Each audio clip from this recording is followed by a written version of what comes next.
Hello, Namaste, welcome to my channel STL tutorial simplifying the learning.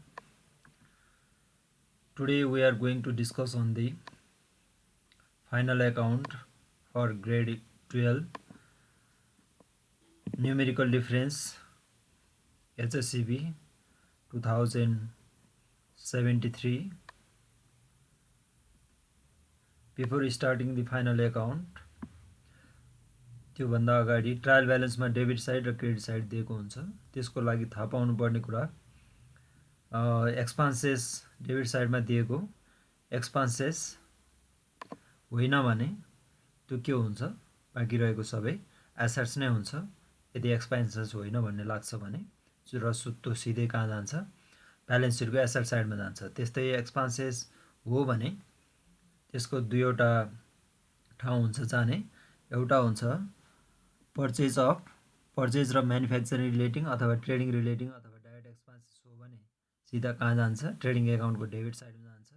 यदि त्यो होइन भने बाँकी रहेको सबै कहाँ जान्छ, प्रफिट एन्ड लस एकाउन्टको डेबिट साइडमा जान्छ। तर त्यसमा केही एक्सेप्सनहरू छ। ट्याक्स पेड र डिभिडेन्ड पेडहरू चाहिँ कहाँ जान्छ, प्रफिट एन्ड लस एप्रोप्रिएसन एकाउन्टमा जाने गर्छ। र त्यस्तै ट्रायल ब्यालेन्सको क्रेडिट साइडमा दिएको चाहिँ यदि इन्कम होइन भन्ने लाग्छ, क्रेडिट साइडमा छ र इन्कम होइन भन्ने लाग्छ भने त्यो सिधै ब्यालेन्स सिटको लाइबिलिटी साइडमा गएर लेख्ने। यदि इन्कम हो भन्ने लाग्छ भने सेल्स र क्लोजिङ स्टकसँग सम्बन्धित हो भने त्यो सिधै कहाँ जान्छ, ट्रेडिङ एकाउन्टको क्रेडिट साइडमा जान्छ र बाँकी रहेको सबै कहाँ नै जान्छ, प्रफिट एन्ड लस एकाउन्टको क्रेडिट साइडमा जान्छ। र आज हामी 2073मा एचएसबी 12मा सोधिएको सेट सी क्वेसनमा डिस्कसन गर्दैछौँ। यसको लागि फर्स्टमा के गर्ने, फर्मेट चाहिँ प्रिपेयर गर्ने भन्दा अगाडि अब केही एडिसनल इन्फर्मेसनहरू के गरेको हुन्छ, हामीलाई दिएको हुन्छ। त्यो एडिसनल इन्फर्मेसनमा दिएको कुराहरू भनेको चाहिँ के हो, ट्रायल ब्यालेन्स प्रिपेयर गर्नुभन्दा अगाडि गरिसकेपछि प्रिपेयर भइसकेको छ र त्यसपछि फाइन्ड आउट गरिएका केही छुटेका कुराहरू चाहिँ के गरिएको हुन्छ, एडिसनल इन्फर्मेसन अथवा एडजस्टमेन्टको रूपमा दिएको हुन्छ। जस्तै यहाँ क्लोजिङ स्टक दिएको छ। क्लोजिङ स्टक यदि एडिसनल इन्फर्मेसन अथवा ट्रायल ब्यालेन्सभन्दा बाहिर दिन्छ भने त्यो double entry book keeping system अन्तर्गत यो सबै बाँकी रहेको कुराहरू टु साइड इफेक्ट नै के हुन बाँकी छ, डेबिट अथवा क्रेडिटमा बोथ साइडमा नै इफेक्ट हुन बाँकी छ भनेको हो। त्यसैले एसेट्स पनि हुन्छ, डेबिट साइडमा जान्छ क्लोजिङ स्टक र इन्कमको रूपमा ट्रेडिङ एकाउन्टमा आउँछ। र यदि क्लोजिङ स्टकको मार्केट भ्यालु र कस्ट प्राइस दिएको छ भने जुन चाहिँ प्राइस कम हुन्छ त्यो चाहिँ के गर्नुपर्छ, लिनुपर्छ, विच एभर इज लोवर। र त्यस्तै वेजेस पेएबल भनेको वेजेससँग सम्बन्धित खर्च भइसकेको छ तर त्यसमा लेख्न बाँकी छ, माथि दिएको ट्रायल ब्यालेन्समा भनेको हो। त्यसैले वेजेसमै सम्बन्धित वेजेसमा लगेर के गर्ने, एडिसन गर्ने। दिएको छैन भने सेपरेट वेजेस एकाउन्ट के गर्ने, डेबिट गर्ने। त्यस्तै लाइबिलिटी साइडमा गएर तिर्न बाँकी रहेकोले के भयो, खर्च भइसकेको तर तिर्न बाँकी रहेकोले लाइबिलिटीको ब्यालेन्स सिटमा गएर देखाउने। त्यस्तै अर्को दिएको छ डिप्रिसिएसन के हो, खर्च हो। डिप्रिसिएसन नन क्यास एक्सपेन्सेस अथवा खर्च भएकोले प्रफिट एन्ड लस एकाउन्टको डेबिट साइडमा के हुन्छ, डिप्रिसिएसन एक्सपेन्सेस रिलेटिङ एसेट्सकोमा के हुन्छ नाममा लेखिन्छ। र त्यस्तै अब यो डिप्रिसिएसन रिलेटिङ एसेट्समा हुने के हो, खर्च भएकोले त्यो एसेट्सलाई नेटमा देखाउनको लागि सम्बन्धित एसेट्स चाहिँ कुन साइडमा हुन्छ, ब्यालेन्स सिटको एसेट साइडमै हुने हुँदा त्यसमै गएर के गरिन्छ, त्यो सम्बन्धित डिप्रिसिएसनलाई के गरिन्छ, घटाइन्छ। र त्यस्तै अर्को दिएको छ कमिसन रिसिभ्ड इन एडभान्स।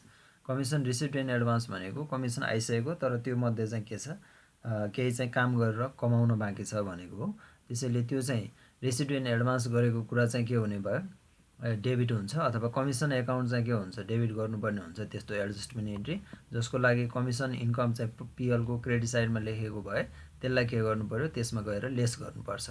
र त्यस्तै एडभान्स लाइबिलिटिज के को रूपमा रहन्छ, लाइबिलिटिजको रूपमा रहन्छ र ब्यालेन्स सिटमा गएर देखाउनुपर्छ।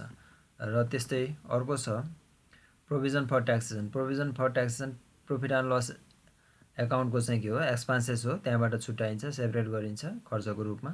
र त्यसपछि त्यो तिर्न बाँकी रहेकोले त्यो लाइबिलिटी साइडमा ब्यालेन्स सिटमा गएर देखाइन्छ। र त्यस्तै प्रपोज डेभिडेन्ड पनि के हुन्छ, प्रपोज डेभिडेन्ड प्रस्ताव गरिएको डेभिडेन्ड भएकोले यो कम्पनी एकाउन्ट अन्तर्गत सेयर होल्डरलाई बाँडफाँडको लागि के गरिन्छ, डिभिडेन्ड प्रपोज गरिएको हुन्छ। वास्तवमा त्यो दिइसकेको त हुँदैन, तर यो नाफाकै भाग के गर्ने, वितरण गर्ने भएकोले, डिस्ट्रिब्युसन गर्ने भएकोले प्रफिट एन्ड लस एप्रोप्रिएसन एकाउन्टको डेबिट साइडमा के गर्नुपर्छ, यसलाई खर्च लेख्नुपर्छ र त्यो भुक्तान नभइसकेकोले दिनबाँकीको रूपमा प्रोभिजनको रूपमा लायबिलिटी साइडमा ब्यालेन्स सिटमा देखाउनुपर्छ। र यसरी अब यो एडजस्टमेन्टको बारेमा थाहा पाइसकेपछि अब ट्रायल ब्यालेन्सभित्र दिएका कुराहरूलाई के गर्नु पऱ्यो, फाइनल एकाउन्ट प्रिपेयर गरेर त्यस अन्तर्गत राख्नु पऱ्यो। फाइनल एकाउन्टको प्रिपेयर गर्दा फाइनल एकाउन्टको के गर्ने, फर्मेट चाहिँ प्रिपेयर गर्ने। सामान्यतः यो फर्मेटहरू प्रिपेयर गर्दा चाहिँ के गर्ने, इक्जाममा एन्सर सिट पेपरमा चाहिँ के गर्ने, लेफ्ट साइडमा चाहिँ ट्रेडिङ एकाउन्ट र प्रफिट एन्ड लस एकाउन्ट बनाउने र राइट ह्यान्ड साइडमा चाहिँ के गर्ने, प्रफिट एन्ड लस एप्रोप्रिएसन र ब्यालेन्स सिट बनायो भने चाहिँ क्रस चेकिङ गर्न अथवा केही आइटमहरू छुटेको छ भने चाहिँ के गर्न सकिन्छ, हेर्न सजिलोसँग सकिन्छ। अब यसरी फर्मेट बनाइसकेपछि लिक्विडिटीको आधारमा ब्यालेन्स सिटमा के गर्नुपर्ने, ऱ्याङ्किङ गर्नुपर्ने भएकोले सेयर क्यापिटल टपमा लेख्ने, त्यसपछि रिजर्भ एन्ड सरप्लस केही स्पेस दिएर सेक्योर लोन र त्यस्तै करेन्ट लायबिलिटिज र प्रोभिजनको रूपमा लास्टमा लेख्ने, र एसेट साइडमा फिक्स एसेट्स अनि त्यसपछि इन्भेस्टमेन्ट र केही स्पेस दिएर एउटा दुईवटा आइटम दिएको हुनसक्छ, अनि करेन्ट एसेट्स र मिसलेनियस एक्सपेन्डिचरको रूपमा लेख्छौँ। यो लेखिसकेपछि डेबिट साइडमा यहाँ 2 बाट स्टार्ट गर्ने सबै अकाउन्टको लेजरहरू, अनि त्यस्तै क्रेडिट साइडमा आइटमहरू बाईबाट चाहिँ सुरुवात गर्ने। त्यसैको आधारमा यहाँ फर्स्टमा दिएको छ पर्चेज दिएको छ। पर्चेज चाहिँ कहाँ आउने भयो, ट्रेडिङ डाइरेक्ट एक्सपेन्सेस भएकोले ट्रेडिङ एकाउन्टको डेबिट साइडमा आउँछ। त्यस्तै डाइरेक्ट एक्सपेन्सेस भएकोले वेजेस पनि कहाँ नै आउने भयो, ट्रेडिङ एकाउन्टको डेबिट साइडमै आउने भयो। तर वेजेसमा के भनेको चाहिँ यहाँ पेएबल 10,000 बाँकी छ भनेकोले इनर कलममा लेख्ने, अनि त्यसमा के गर्नुपर्ने भयो, वेजेस पेएबल लायबिलिटिज भएकोले लायबिलिटी साइडमा आउने भयो। त्यही बराबर चाहिँ के छ, खर्च भइसकेकोले खर्चमा के गर्नु पऱ्यो, वेजेसमा जोड्नु पऱ्यो 10,000। त्यसैले टोटल कति हुने भयो, 50,000 चाहिँ वेजेस एक्सपेन्सेस भयो। त्यसपछि अर्को दिएको छ ओपनिङ स्टक दिएको छ। ओपनिङ स्टक चाहिँ खर्चको रूपमा आउने भयो र ओपनिङ स्टक डाइरेक्ट एक्सपेन्सेस भएकोले ट्रेडिङ एकाउन्टमै आउँछ। अनि त्यसपछि क्यारेज आउटवर्ड भनेको छ, यो सेल्ससँग रिलेटिङ, आउटवर्ड भनेको बाहिर लैजाँदाखेरि, बिक्री गर्न बाहिर लैजाँदाखेरिको खर्च भयो। त्यसैले यो बिक्रीसँग सम्बन्धित खर्च, बिक्री आफैमा चाहिँ डाइरेक्ट इन्कम हो, माथि ट्रेडिङ एकाउन्टको क्रेडिट साइडमै आउँछ। तर बिक्रीसँग सम्बन्धित खर्च चाहिँ कहाँ आउँछ, प्रफिट एन्ड लस एकाउन्टको डेबिट साइडमा आउँछ, यहाँ डेबिटमा लगेर राख्ने। अनि त्यसपछि मेसिनरी भनेको छ, मेसिनरी फिक्स एसेट्स भयो, ब्यालेन्स सिटमा जान्छ।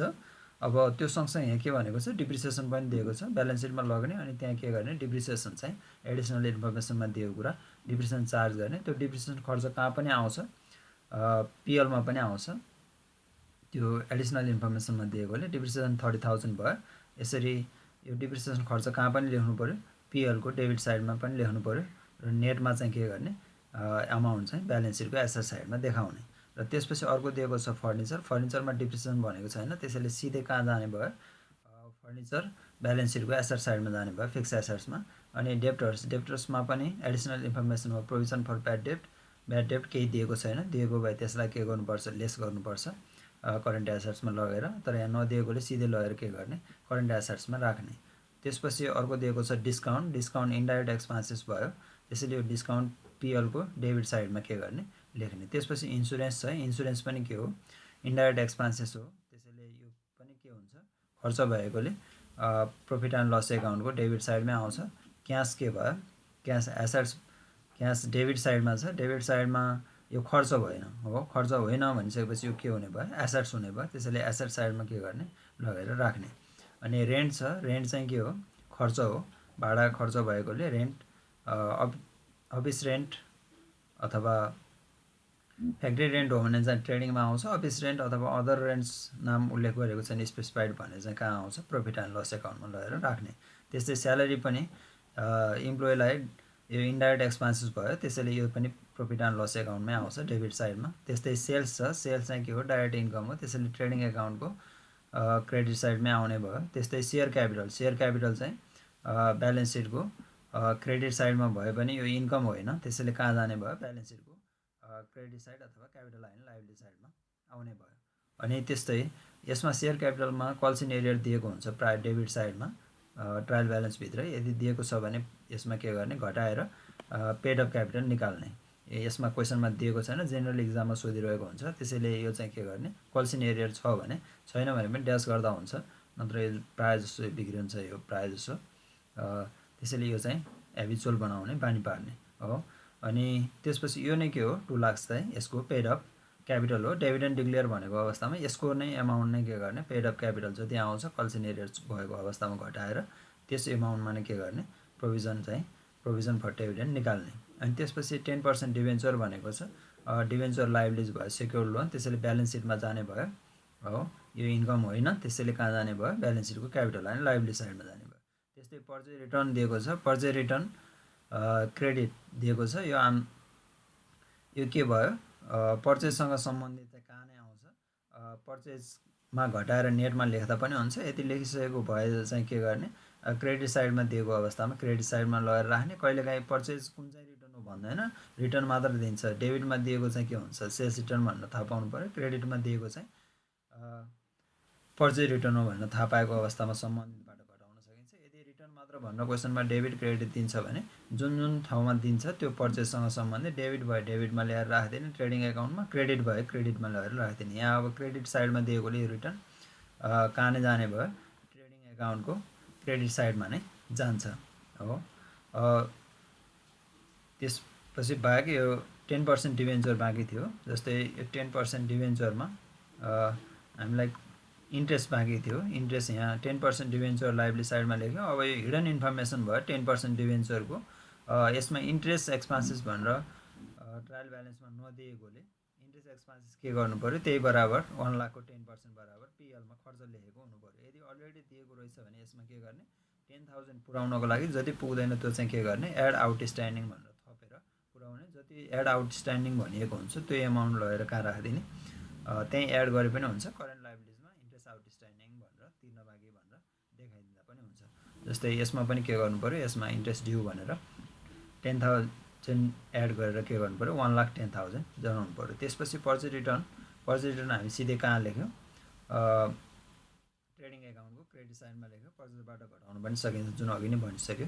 त्यसपछि क्रेडिटर्स दिएको छ, क्रेडिटर करेन्ट लाइबिलिटिजको रूपमा ब्यालेन्स सिटमा आउने भयो। त्यस्तै कमिसन दिएको छ, कमिसन प्रफिट एन्ड लस एकाउन्टको क्रेडिट साइडमा आउँछ। तर कमिसनमा एडभान्स छ भनेकोले यो 15,000 टोटल इन्कम होइन, त्यो मध्ये 3,000 चाहिँ के हो अरे अग्रिम रूपमा लिएको हो भनेको छ। त्यसैले त्यो चाहिँ लाइबिलिटिज हुन्छ, कहाँ जाने भयो लाइबिलिटिजको रूपमा जान्छ। र यो 15,000 होइन 3,000 त्यो घटाइसकेपछि बाँकी रहने मात्र इन्कम हो भनेकोले त्यसमा के गर्नु पऱ्यो एडभान्सलाई चाहिँ घटाउनु पर्ने देखियो। घटाउँदाखेरि कति आयो 12,000 आउँछ।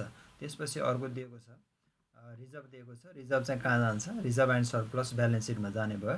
क्रेडिट साइडमा दिएको थियो ट्रायल ब्यालेन्समा, क्रेडिट साइडमा दिएको अवस्थामा इन्कम होइन रिजर्भ, त्यसैले कहाँ जाने भयो क्यापिटल एन्ड लाइबिलिटी साइडको रिजर्भमा जाने भयो। त्यस्तै प्रफिट एन्ड लस एप्रोप्रिएसन एकाउन्टको ब्यालेन्स दिएको छ क्रेडिट साइडमा भने प्रफिट एन्ड लस एप्रोप्रिएसन एकाउन्टकै लगेर के गर्ने त्यसलाई राखिदिने ब्यालेन्स बिडी अथवा ओपनिङ ब्यालेन्स भनेर यसलाई के गर्न सकियो राख्न सकियो। त्यसपछि अर्को दिएको छ यहाँ क्लोजिङ स्टक भनेको छ। क्लोजिङ स्टक के हो ट्रायल ब्यालेन्स बाहिर दिएको इन्कम हो, सो कल्ड इन्कम हो। त्यसैले ट्रेडिङ एकाउन्टको क्रेडिट साइडमा पनि आउने भयो र एज वेल एज त्यो के पनि हो करेन्ट एसेट्सको रूपमा पनि आउँछ। त्यसैले करेन्ट एसेट्सको रूपमा क्लोजिङ स्टकलाई पनि लिने हो। त्यसपछि अर्को छ प्रोभिजन फर ट्याक्सेसन भनेको छ। प्रोभिजन फर ट्याक्सेसन भनेको चाहिँ ट्याक्सको लागि व्यवस्था गरिएको हो। त्यो चाहिँ प्रफिट एन्ड लस एकाउन्टबाट के गरिन्छ सधैँ क्रिएट गरिन्छ हो। क्रिएट गर्दाखेरि भनेको यो डेबिट साइडमा खर्च लेखेर के गरिन्छ क्रिएट गरिन्छ। त्यो चाहिँ तिरि नसकेको हुँदा यो प्रोभिजन फर ट्याक्सेसन यो बाहिर दिएको एडिसनल इन्फर्मेसनमा दिएको कुरा तिरि नसकेको हुँदा यो लाइबिलिटिज पनि हो। त्यसैले प्रोभिजन हेडिङ अन्तर्गत के गर्ने प्रोभिजन फर ट्याक्सेसन भनेर त्यसलाई पनि लेख्ने। अनि अर्को दिएको छ प्रोपोज डिभिडेन्ड 10% भन्छ। यो 10% सधैँ पेड अप क्यापिटलको नै निकाल्ने। यदि कल्सन एरियर छ भने सेयर क्यापिटल जुन चाहिँ सेयर क्यापिटल भन्छ, यहाँ एउटा मात्र सेयर क्यापिटल छ, कहिले प्रिफरेन्स सेयर भने हुनसक्छ, कहिले इक्विटी सेयर भन्छ। जुन चाहिँको पेड अप क्यापिटल हो त्यसैको पेड अप क्यापिटलबाट के गर्ने डिक्लेयर गर्ने। अब यो खर्च चाहिँ कहाँबाट गरिन्छ नाफा बाँड्ने काम भनेको प्रफिट एन्ड लस एप्रोप्रिएसन एकाउन्टबाट हुने हुँदा यहाँ चाहिँ के गर्नुपर्ने भयो खर्च लेख्नुपर्ने भयो प्रोपोज डिभिडेन्ड खर्च लेखिसकेपछि त्यो बराबरको एमाउन्ट चाहिँ के हुन्छ 10% अफ पेड अप क्यापिटलको दरले कति हुने भयो 20,000। त्यही नै बराबर अब के छ पेड गरिसकेको छैन, खालि प्रोपोज मात्र गरेको हो। त्यसैले यो बराबरको एमाउन्ट डिस्ट्रिब्युसन गर्न बाँकी छ। त्यसैले प्रोभिजनको रूपमा के गर्ने भयो करेन्ट लाइबिलिटिजमा चाहिँ आउने भयो प्रोपोज डिभिडेन्ड अथवा प्रोभिजन फर डिभिडेन्ड भनेर लेख्ने। यो ल्याइसकेपछि हाम्रो सबै इन्फर्मेसन दिएको ट्रायल ब्यालेन्समा दिएको इन्फर्मेसन सकियो। अब त्यसको आधारमा के गर्ने, ट्रेडिङ एकाउन्टबाट चाहिँ के गर्ने, टोटल गर्दै जाने। यहाँ क्रेडिट साइड बढी भएकोले अब total credit side sum up गर्ने। त्यो गरिसकेपछि जता डेबिट साइडमा जति पुग्दैन त्यो चाहिँ के हुने भयो, ग्रस प्रोफिट, यो चाहिँ के हुने भयो, क्यारी डाउन हुने भयो। त्यो क्यारी डाउन एमाउन्ट जति 3,75,000 के गर्ने, पिएल एकाउन्टको क्रेडिट साइडमा के गर्ने, फरवर्ड गर्ने अथवा ब्रड डाउन गर्ने। ब्रड डाउन गरिसकेपछि सम अप गर्ने। सम अप गर्दा लस पनि हुनसक्छ, तर यहाँ सम अप गर्दाखेरि क्रेडिट साइडमै बढी देखिने हुन्छ। क्रेडिट साइड नै वेटेज बढी छ, 3,87,000 आउने भयो। त्यसको आधारमा यो सबै डेबिट साइडको एक्सपेन्सेस के गर्ने, यो इन्कम ब्यालेन्सबाट चाहिँ के गर्ने, डिडक्ट गर्दा इन्कमभन्दा खर्च कम भएकोले के हुने भयो, प्रफिट हुने भयो, जसलाई नेट प्रफिट भनिन्छ। नेट प्रफिट क्यारी डाउन गर्ने 1,82,000। यो 1,82,000 लाई कहाँ लैजाने, फेरि एप्रोप्रिएसन एकाउन्टको क्रेडिट साइडमा लैजाने हो। डेबिटमा ब्यालेन्स आउनु भनेको इन्कम बढी हुनु हो। त्यसैले यसलाई फरवर्ड गर्दाखेरि closing balance are not the real balance, closing balance real balance हुँदैन। फरवर्ड गरिसकेको balance is the actual real balance. जस्तै नेट प्रफिट ब्रड डाउन गरियो, यो चाहिँ के हो, रियल ब्यालेन्स हो, क्रेडिट साइडमा आएको छ 1,82,000। अब यसैको आधारमा यसको पनि सम अप गर्ने। क्रेडिट साइड बढी छ 2,42,000, जसकै आधारमा के गर्नु सकियो, यहाँ ब्यालेन्स गर्दाखेरि 2,42,000 यहाँ डेबिट साइडमा नपुग्ने देखियो भनेको त्यो अझै के छ, प्रफिट बाँकी छ भनेको।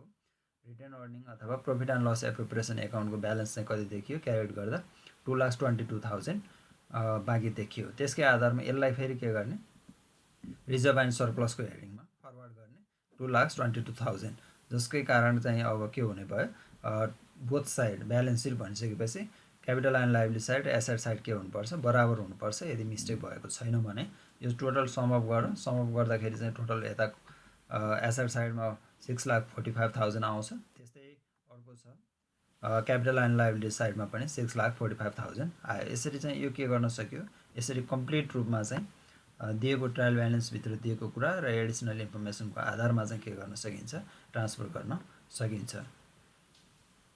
र यसरी के गर्न सकिन्छ, फाइनल एकाउन्ट फुल्ली चाहिँ के गर्न सकिन्छ, प्रिपेयर गर्न सकिन्छ। Okay, thank you for watching my channel. Please don't forget to subscribe my channel for more updates. Thank you.